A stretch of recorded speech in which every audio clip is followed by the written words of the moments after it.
At Leonardo DRS, we innovate. It's in our DNA and has been for more than 50 years. When our customers call for new ideas to modernize, we answer.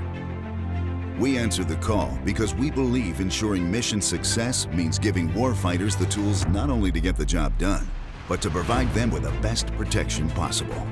We deliver innovative defensive technology for soldiers operating in all parts of the battlefield, on land and in the air. Ensuring mission success while protecting our warfighters has always been what we believe in. And at Leonardo DRS, we have been doing that for more than 50 years. Our legacy, innovating advanced technology to protect against the threats of tomorrow, so you can modernize today.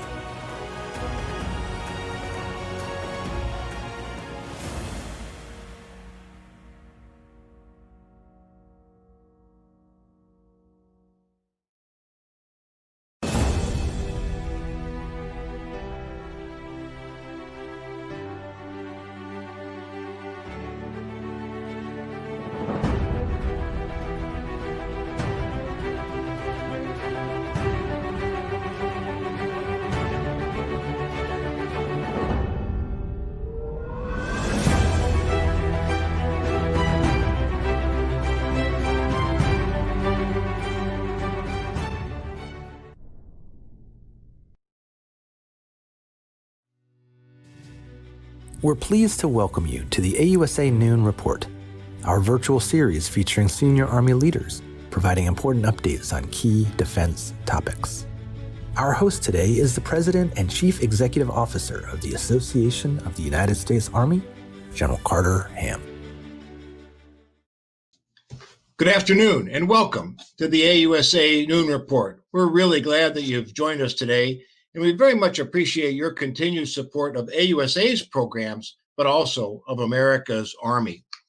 For those of you who joined the AUSA Noon Report last week with Sergeant Major of the Army Grinston, you know that our Noon Reports are off to a great start in this new year of 2021.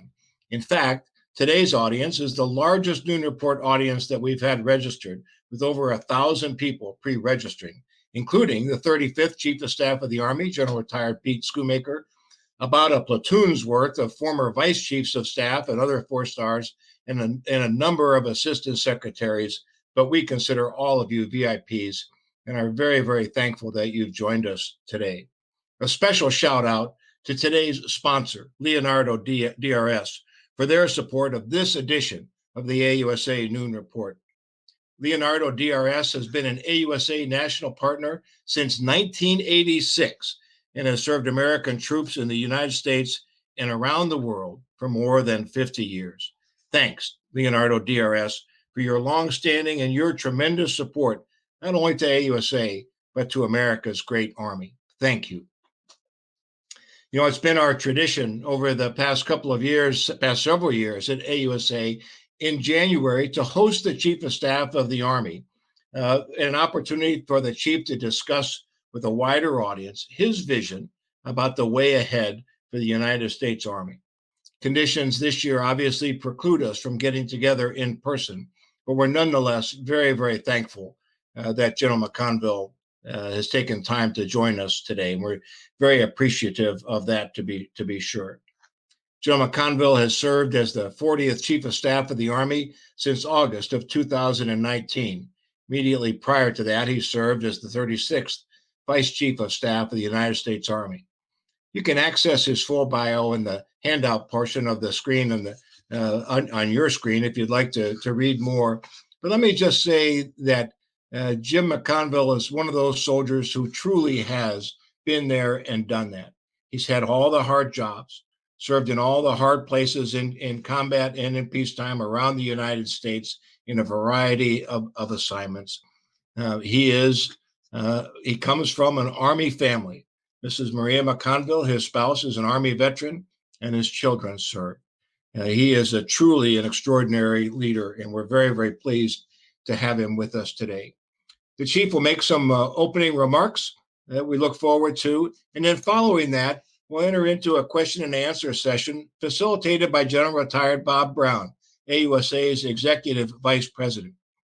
If you'd like to submit your question, just go to the Q&A tab on the right-hand side of your chart, and we'll get to as many questions as time will allow. So thank you again for joining us for what we know will be a great event. Let me now please ask you to welcome the 40th Chief of Staff of the United States Army, General James C. McConville. Chief, over to you. I want to thank General Ham, and I want to thank your team for putting this event together. This is a great series of instructions, of discussions that we can talk about some things really important to the United States Army. But what I'd like to begin with is a farewell. Some of you may know, may not, is we are going to farewell our Secretary of the Army tomorrow at 12 o'clock. And Secretary Ryan McCarthy is the best of the best. He's been a great boss, a great leader, a great partner. And his office and my office share a door. And that door has always been open. And we always have gone through that door together. And he's very, very special leader. When I look at leaders, we often look at, are they competent? Are they committed? And he absolutely is both those. But what distinguishes him as a leader is his character and the fact that he cares more than anyone else I've ever seen. He's always done the right thing the right way. And during these last 18 months at times, that can be very, very challenging. He's always cared about our soldiers, our families, our civilians, and our soldiers for life. And he's been totally committed to taking care of them. And that's quite frankly why people is our number one priority. We're also going to welcome Dr. John Whitley, a very, very capable leader. He will be the acting secretary tomorrow at 12 o'clock. And we will ask you that you give him we will give him all of our support. And I ask you support him also. Well, every day is a great day to be in the United States Army because quite frankly, we serve with the world's greatest soldiers. And we're seeing that throughout the city and throughout the world, protecting our nation and allowing the transition of government, which I think is very, very important. I'm honored to be here and excited about joining you online. And I think it's important we continue to share information and have discussions with what's going on, even though we have COVID, even though we are socially distancing and we have to hold events like this virtually and sometimes a challenge with doing this technically. But it's important we get this information out and we have a chance for discussion. As you all know, there's a lot going on in our nation. And there's a lot of great work going on in our Army. And quite frankly, as the chief, I could not be prouder of our soldiers, our civilians, and our families for all they can continue to do for this great nation of ours. And as all you know, tomorrow is a big day for our nation. And here in D.C., we've been working very hard to ensure our soldiers of National Guard and Old Guard are in place to support the inauguration ceremony in law enforcement in securing this very, very important event. And I want to reinforce to all our members of the Army that during these challenging times, it's more important than ever to remain stewards of our profession and do the right things the right way in or out of uniform. There's absolutely no room in our ranks for extremism, and we won't tolerate it. I'm very proud of everything our soldiers have done over the last year, responding to the challenges that have impacted our nation. I remind everyone to stay focused on your mission and your values and support a safe inauguration. Today, I'm excited to share with you how the Army continues to drive transformation. We are ready now, and we are transforming for the future. As we all know, America's Army exists to protect the nation against all enemies, foreign and domestic, and preserve the peace. And historically, this has always meant preparing for, and when necessary, fighting and winning our nation's wars. The Army must always be ready to fight and win. In this era of great power competition, the Army must always be ready to compete aggressively to protect our national interests. America has long preserved the peace through its military strength. This strength comes from our ability to deter war by providing a strong and capable Army and maintaining and enhancing our ironclad relationships with strong and capable allies and partners throughout the world. As demonstrated in 2020, our high readiness levels and breadth of expertise allowed us to provide timely and effective support during times of crisis. In January, we helped demonstrate American strength and resolve overseas to de-escalate and prevent conflict. During the COVID-19 pandemic, Army scientists and medical professionals supported national vaccine, therapeutic, and testing efforts. The Army Corps of Engineers aided mayors and governors in developing alternate healthcare facilities, and our Army medical and operation units provided urgently needed support across the nation. Army units also provided significant professional support to countless American communities, including responding appropriately to civil unrest, hurricanes, wildfires, and floods. We have maintained our readiness and continue to operate around the world. And although our Army still maintains overmatch, it should not be taken for granted. In the face of determined adversaries and accelerating technological advances, we must transform today to meet tomorrow's challenges. We must continue to transform our doctrine, build new organizations, change how we train, develop and field new weapon systems, and implement a 21st century talent management system so the Army has the right people in the right jobs at the right time. The Army provides unique contributions to the Joint Force to help protect our national interests and ensure the security of the American people at home and abroad. In competition, our nation's goal remains winning without fighting, leveraging all elements of national power. Deterrence is one critical part of competing successfully. To deter aggression, the Joint Force must have an irrefutable, demonstrated ability to fight and win. To advance our interests in competition more broadly, the Army maintains forward presence and fosters enduring land power partnerships around the world. Right now, we are building the capabilities to provide the Joint Force with mobile, long-range fires, protection, and forces able to maneuver within an adversary's anti-access air denial capabilities. We're also leveraging an array of capabilities to operate in the information space.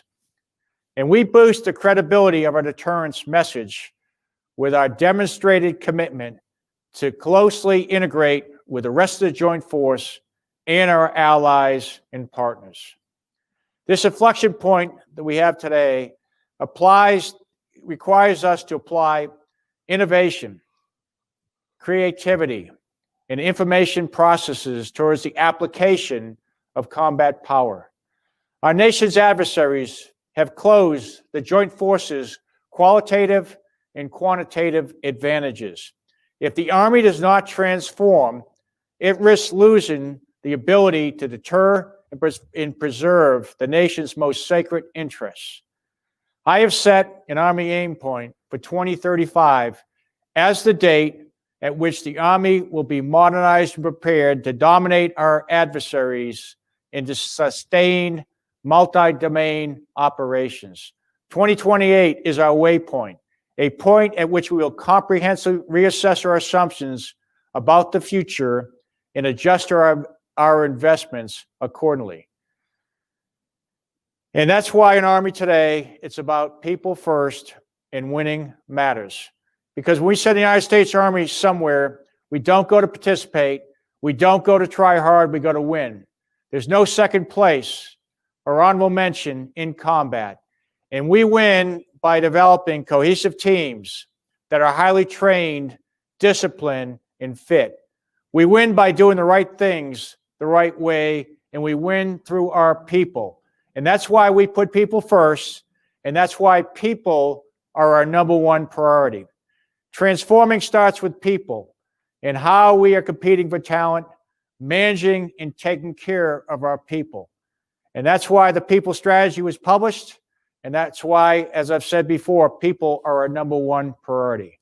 We continue our efforts in talent management, like the battalion and colonel's commander assessment programs, in our assignments and our promotion processes. We also continue to implement changes in how we acquire, develop, employ, and retain our talent. We continue to ensure diversity, equity, and inclusion across the force, and represent what is truly great about our Army and our nation, the diverse talents of our people. We've made significant investments in our housing, in our barracks, and child development centers, and will continue to improve the quality of life programs for our soldiers and our families. Our talent management strategy, along with taking care of our people, is key in reshaping our force in the multi-domain operations concept and to win in competition. The regionally aligned readiness and modernization model is our new framework for integrating and synchronizing requirements that are balanced to provide predictability for our training and modernization efforts. This is our method to maintain focus on current and future readiness while reducing the op-tempo challenges that strain our organizations and people. This framework will transform the Army into the multi-domain capable force, ready for competition, crisis, and when necessary, conflict. Army Futures Command continues to develop the modernization priorities, signature programs required to support multi-domain operations, with the multi-domain task forces as our organizational centerpiece.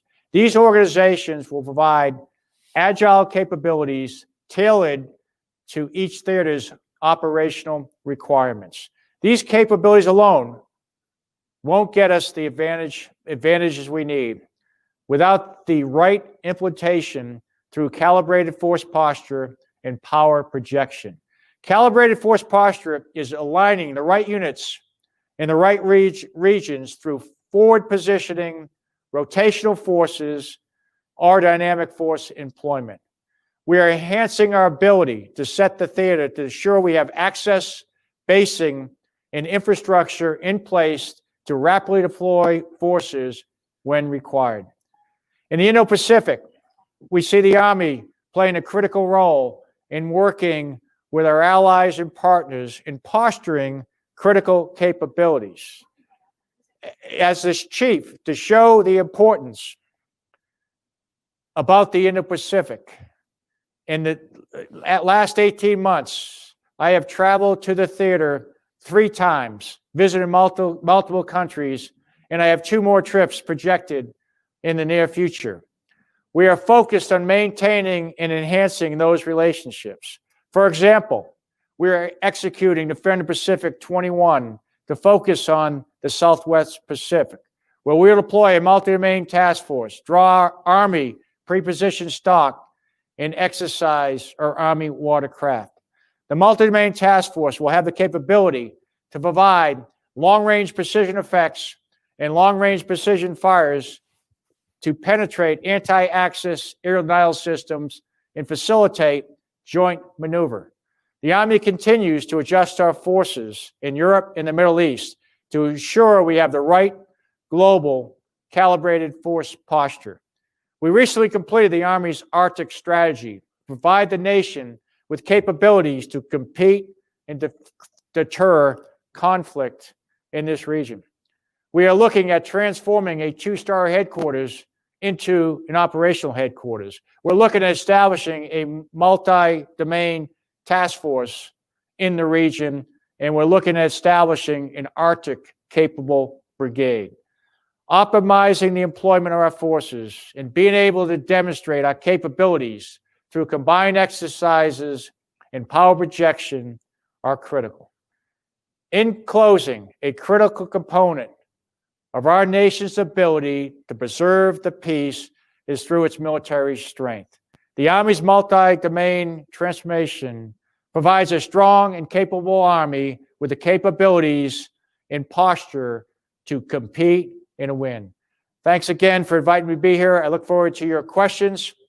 People first, winning matters, and we remain Army strong. Let me start, Chief. You mentioned the Army people as Army's number one priority strategy, and how has that manifested itself operationally, and what impact has that had on readiness? Yeah, I think people talked about the priorities ago. Is people as the number one priority? What happens to readiness? I see the idea that we have the right people in the right jobs, the right place. We have families being taken care of. We have soldiers being taken care of. That's only going to improve readiness. So we got the right people in the right job. We have the right leaders in place. We're in an environment where we're competing for the best and brightest, and as a result, overall our readiness increases.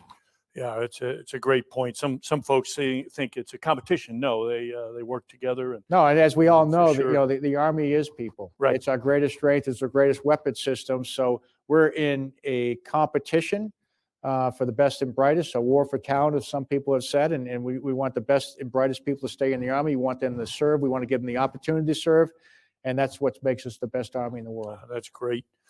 Questions are coming in. Let me take one from Michael here. When China expanded its influence worldwide and it's ongoing fierce competition, how do Army partnerships, alliances, et cetera, and training together with other nations contribute to the national defense strategy that would really envision a greater competition with China? And how do you deal with that? Yeah, when I look at people talk about great power competition, and I would argue that great power competition does not mean great power conflict, nor do we want it. But there's many countries in the Indo-Pacific region, really around the world, that share our values. And I often go back to our graduation ceremony in May of 1981, and when President Reagan spoke, he talked about peace through strength, and certainly believe that. And I think our strength comes from certainly having a strong, cohesive government approach to security, but also comes to having strong allies and partners. And so we work very, very closely with them. We train with our partners. They have an opportunity to come to our schools. We share similar equipment. We've stood up our security force assistance brigades, which are very, very popular because they can do advise and assist with our partners. And many of our partners in the Indo-Pacific have Army senior leaders, and that relationship is very, very important. It's very, very important that we work with them. Seems like there's a natural connection there as well that you have. Absolutely. We see, one of the things I've learned in this job, the importance of international military education and training programs, because we have officers for other countries have a chance to come to our country. They get to see our values. They get to see what we're all about. They understand our doctrine, and then we go out and meet with them. There's a shared vision of the peace that we want to maintain the global. So I think that's very, very important. Yeah, makes sense. Thanks, Chief. I have one from Alan. It's the Army's 2028 vision proposes 1 million soldiers, half in the regular Army, half in the National Guard and Reserve. And do you find this goal realistic? Well, I think, when we take a look at what the requirements are for the size Army that we need, and again, this is a trade-off. We looked at studies, and a lot of people come back and say, hey, the Army needs to be 540, 550,000. I don't think that's realistic under the budgets we face, but I think with the size of the Army we have, with maybe a small, modest growth, we can meet the nation's needs. And as long as we're allowed to modernize and keep that Army ready. But again, we're seeing it, the value of having soldiers on the ground when things happen, even we're seeing this here at the Capitol, the fact that we're able to put soldiers on the ground is how we provide safe and security. And the same thing works overseas. Yeah, no, that's a great point, Chief. Yeah. You mentioned Pacific Defender, new exercise in the Pacific, and Sydney writes in that how does Pacific Defender 2021 highlight the Army's unique contributions to the joint force in Indo-Pacific? Yeah, I talked a little about it, but we're developing new organizations to help out with what the combatant commanders need. One is the Security Force Assistance Brigades, which allow us to work with all the allies and partners in the region to advise and assist. We're developing a new organization. It's called the Multi-Domain Task Force. What it does, it provides long-range precision effects. So it can do information operations, it can do cyber, it can do electronic warfare, it can do space, below the level of conflict, but also has the capability to provide long-range precision fires, which, if required, could penetrate anti-access air denial capabilities. And so those are the capabilities that we're developing and bringing to bear, and we think they're very, very important for deterrence. That's great. Thanks, Chief. You mentioned the Arctic, and could you go into a little more detail why that new Arctic strategy now? What does that involve? Well, it starts with recognizing where our national interests are, and we certainly have national interests and share national interests up in the Arctic. I've spoke to my Canadian counterpart, as the situation changes up there and there's more freedom of movement, we certainly want to make sure that we protect our interests there and what we're doing in the Army. And certainly as we look at Alaska, which sits in a very prominent place in the Arctic, is we want to have the appropriate capabilities offered from the Army so we can protect those interests. Question on everybody's mind, with potential budget challenges ahead. Joshua writes in, how do you see the Army's ability to advance modernization priorities given potential budget challenges? Yeah, I think it's really important that we're able to transform the Army. And one of the key tenets of that is through modernization. But we're taking a different approach now, working very, very closely with industry. And the way we do it is we describe characteristics. And so they can come back to us and show us how they can meet those characteristics. And as we go through the process of initial design to a full design to building a prototype, industry is investing with us. And it's in their interest to develop a program that we know when we get to the requirements that they can field. And we believe we're going to save a lot of money for this. It's going to be much more efficient. And as I talk publicly to our industry partners, it's very, very important that if you have a program that it's on cost, it's on performance, on schedule, we don't have a dollar to waste with the budget environment that we're going into.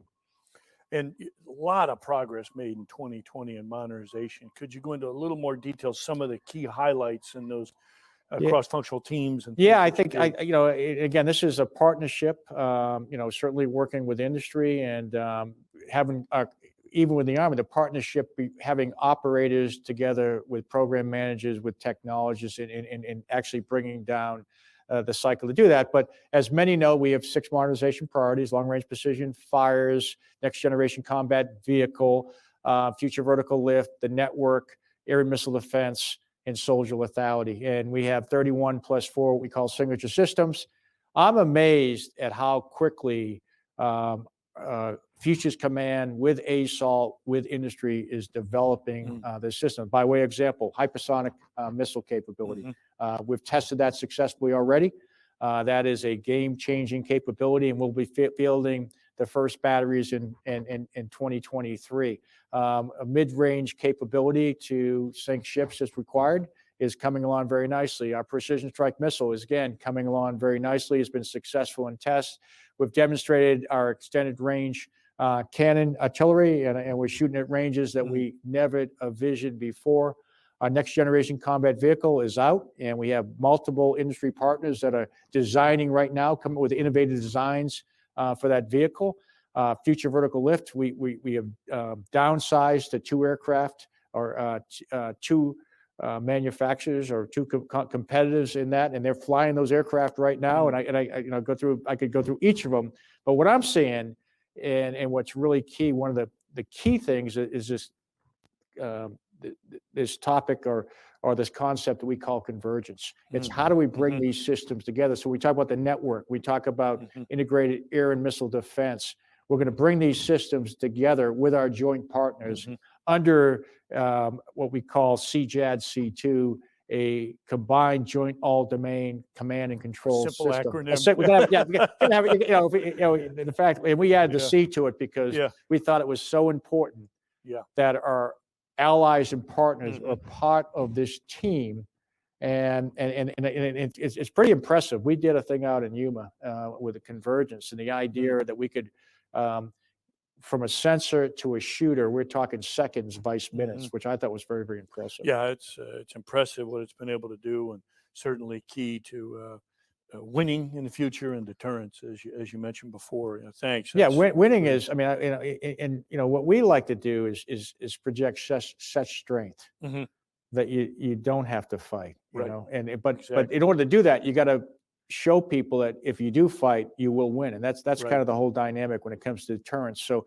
we have to have a strong army. We have to have strong partners, and that all has to happen. Yeah, that sounds great. A question on a lot of people's mind. Gordon writes in, Chief, what can you tell us with respect to your views on the future Army presence in Europe?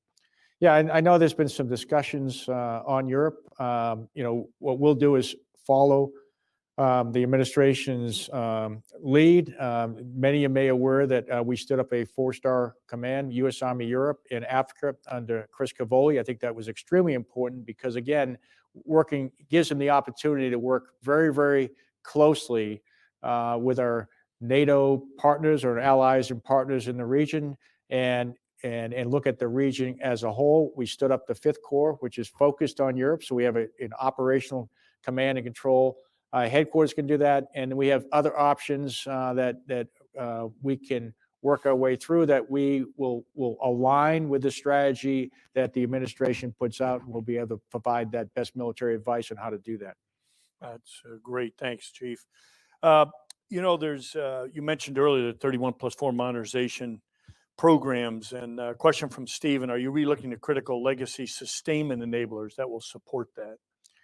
Yeah, we are. I mean, one of there's a couple of things when you talk about sustaining, and I'll try to get to his question. Is first of all, we're gonna have to divest of older systems. I've kind of come out and said, if we want to modernize or transform the Army, we can't buy old new stuff. And what do I mean by that? A lot of people are very comfortable. They want us to buy, things Right. that are, really 40, 60, 50 years old capabilities. And those are wonderful systems, but we can't afford both. And so we have to invest in the new systems. That means we're going to have to divest of legacy systems. If industry's out there, we ask you to come along and help us develop these new systems, not hold us back by working to invest in old systems, and even how we sustain these systems. I mean, this is information age. I would ask everyone to take a look at how we're doing business in their areas. We often talk about reform, and people think reform means just getting rid of people or less. When I look at reform, what I'm talking about is how do we move from an industrial age process to an information age process? And we're doing that in a lot of areas, but there's a lot of areas that we can improve on, and we need to go after those. And we can use help from industry to do that. And in fact, question from Patrick on how can industry help you achieve required capabilities through PC-21 in context of joint all-domain operations? Yeah, I think we are moving, or at least trying to move, from an industrial age Army, so to speak, to an information age Army. And the ability to move data, the ability to move data very, very quickly is where you get the overmatch that I think we're going to need in the future. The idea that we have precision fires, but if it takes a while to get the information to the person that's going to prosecute that fires, if it takes you 20 minutes to clear fires and get that system there, the system is much less lethal. So we're taking a look at all the process. How do you move data? How do you share data? How do you get that across the battlefield very quickly? That is where the future overmatch is. Encouraging discipline innovation, because even within our ranks, we don't want to come up with systems or programs that don't that are going to take us off from where we're going with our aim point and our waypoints. And that's why we're kind of putting out in about 2028, we're putting out a waypoint, and then 2035. And as we move forward, as technology changes, then we're in ability to make adjustments. But we don't want to, we're trying to find that sweet spot. We don't want 1,000 flowers blooming, but we don't want to be growing weeds either. So somewhere in between, we're trying to find that sweet spot where we can get what the Army needs to have overmatch in the future. Great. Marcus wants to know, How is the Army's new rearm initiative going to increase readiness amongst all components and better prepare folks for land combat operations? As you take a look at we are developing systems so fast right now that we're going to have to put units down and give them a chance to bring all the new systems in so we can properly modernize them. And the other thing we're having discussion with, both with the National Guard and Reserve, I think historically people have looked at systems and said, okay, so we'll field the first 31 regular Army brigades and then go to National Guard. That's not how I see it in the future. I see us, and I've talked to both General Jensen and General Hokanson, is we're going to field aircraft. We got new aircraft, future vertical lift on. I see the Guard and Reserve up front, not necessarily one for one, but I can see we're doing 4 battalions, and one of those is Guard. I can see us or one of those Reserve, and then as we work our way through. So I see them get modernized within the requirements and priorities that we see, but I don't see, we're going to wait till we completely do the regular Army until we start doing the Guard and Reserve. We will pick the right folks that need the equipment, and we will get that to them. Great. Really only time for one more question. Time's flying by. Really, again, appreciate it, Chief. All kinds of subjects all over, and appreciate the great informing everybody out there. These are challenging times. Maybe every generation has said this, but it sure seems like it's a faster pace than ever before and really challenging. What would you want the American people to know most about their Army? Yeah, I think at least from where I sit, I am so proud of our soldiers, regular Army, National Guard, and Reserve. I'm so proud of our families, how they enable their soldiers to be soldiers. We got some great civilians that are working in the Army. And quite frankly, we have great veterans out there and retirees who are helping us. And I'm just very, very proud of them. And for the American people, I think what they should know is that the Army's here to protect the nation. And that's what we're going to do. And they can trust us to do the right thing the right way. And they can count on us for that. Proud to be a soldier and certainly a veteran. And thanks, Chief. Great discussion. Thanks for the questions and answers. A lot of good ones came in. I'm sure, again, if we didn't get to yours, we'll try to get feedback from the Chief's team as well. Let's go back to General Ham. Well, thanks, General Brown and Chief. Thank you for a great conversation. A lot going on in the United States Army, Chief. Remember to take care of yourself, and as you encourage soldiers to take care of themselves, as some people say frequently, it's a marathon, not a sprint. It's a pretty damn fast-paced marathon, I think, that you're facing right now. Just know that AUSA and all of us stand with you to do all that we can to help you and every soldier be successful. Again, a special shout out to Leonardo DRS for your sponsorship of today's event. The simple matter is we cannot do events like this without our great sponsors. So Leonardo DRS, thank you so much for sponsoring today's event. Now, ladies and gentlemen, just a couple of foreshadowing of some upcoming events. We've got some events next week at the end of this week on the 22nd of January. Join us for our thought leaders with Kevin Maurer, author of Rock Force, the American paratroopers who took back Corregidor. On the 3rd of February, join us again for a noon report with General Chris Cavoli, the commanding general of the United States Army, Europe and Africa. And on the 4th of February, a thought leader with author Ty Sedgwill, the author of Robert E. Lee and Me, A Southerner's Reckoning with the Myth of the Lost Cause. A very interesting perspective about how we think about the South these days. Coming up, our next major event is AUSA's Global Force Next. Those of you who have been around for a while know that we typically go to Huntsville in March. Sadly, we're not able to do that this year, but we're continuing a great event with the support of Army Materiel Command and Army Futures Command, heading into Global Force Next, a virtual event, 16 through 18 March of this year.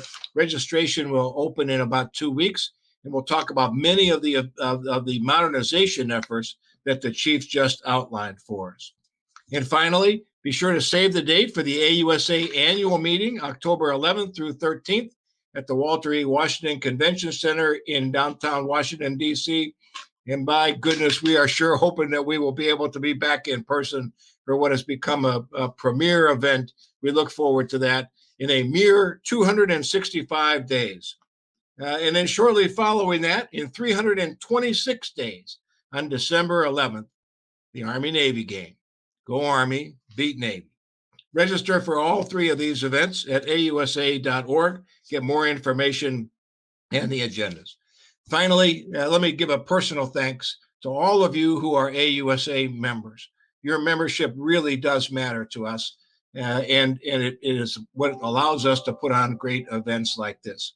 If for some reason that I can't understand, you're not an AUSA member or your membership has lapsed, just go to ausa.org, join up, renew your membership, check out all the great member benefits that pay for themselves for a year's membership. So again, thanks for all of you who are members.